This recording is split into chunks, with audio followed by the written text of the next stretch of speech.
किसी नगर में धर्म बुद्धि और पाप बुद्धि नाम के दो मित्र रहते थे। एक बार पाप बुद्धि ने विचार किया कि वो तो मूर्ख भी है और दरिद्र भी, क्यों न किसी दिन धर्म बुद्धि को साथ लेकर विदेश जाया जाए। इसके प्रभाव से धन कमाकर फिर किसी दिन इसको भी ठग कर सारा धन हड़प कर लिया जाए। ये विचार कर वो अगले ही दिन धर्म बुद्धि के पास जाकर कहने लगा, मित्र, न तो तुम कभी विदेश गए और न वहां की वस्तुएं देखी है। कहते हैं कि इस पृथ्वी पर जिसने विदेश भ्रमण नहीं किया, अनेक देशों की जानकारी प्राप्त नहीं की, उसका तो जन्म ही व्यर्थ है। धर्म बुद्धि को पाप बुद्धि का विचार भा गया। दोनों एक दिन विदेश भ्रमण के लिए निकल पड़े। इस प्रकार विदेश जाकर दोनों ने खूब धन कमाया। फिर वे अपने घर की ओर वापस चल पड़े। जब वे अपने नगर के निकट आ गए तो पाप बुद्धि ने धर्म बुद्धि से कहा, मित्र, मैं समझता हूं कि संपूर्ण धन को लेकर घर जाना ठीक नहीं रहेगा। इतना धन देखकर सभी हमसे मांगने लग जाएंगे। अच्छा यही होगा कि अधिक धन यहीं कहीं जंगल में छिपा कर रख दिया जाए और थोड़ा सा लेकर घर जाया जाए। जब कभी आवश्यकता हुई तो धन यहाँ से निकाल कर ले जाएंगे। यदि तुम ठीक समझते हो तो यही करो। एक स्थान पर धन गाड़ दिया गया। फिर कुछ धन लेकर वे दोनों अपने अपने घर जा पहुंचे।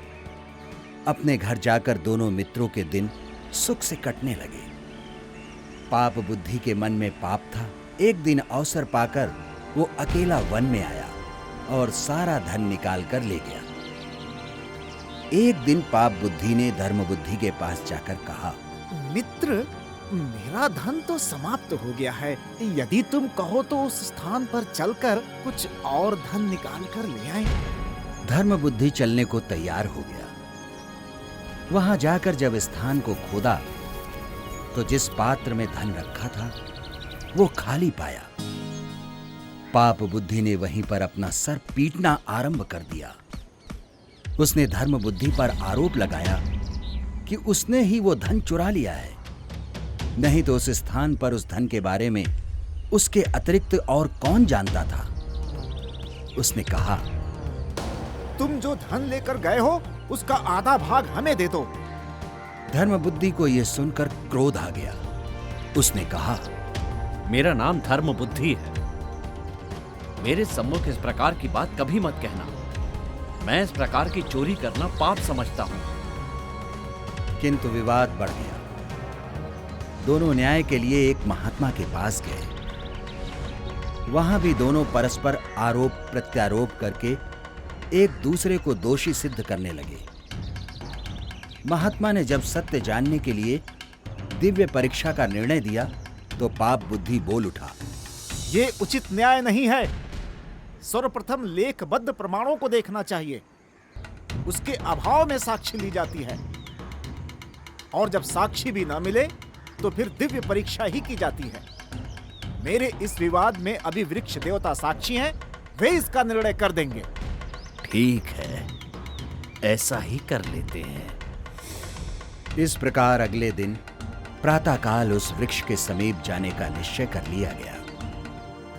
महात्मा के पास से लौटकर पाप बुद्धि घर आया और उसने अपने पिता से कहा, पिताजी, मैंने धर्म बुद्धि का सारा धन चुरा लिया है।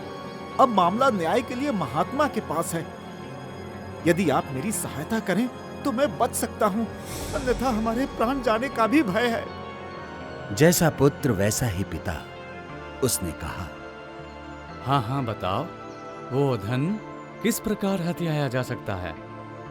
पाप बुद्धि ने अपनी योजना अपने पिता को बता दी। उसके अनुसार उसका पिता वृक्ष के एक कोटर में जाकर बैठ गया। दूसरे दिन प्रातःकाल पाप बुद्धि महात्मा तथा धर्म बुद्धि को लेकर उस स्थान पर गया जहां धन गाड़ कर रखा गया था।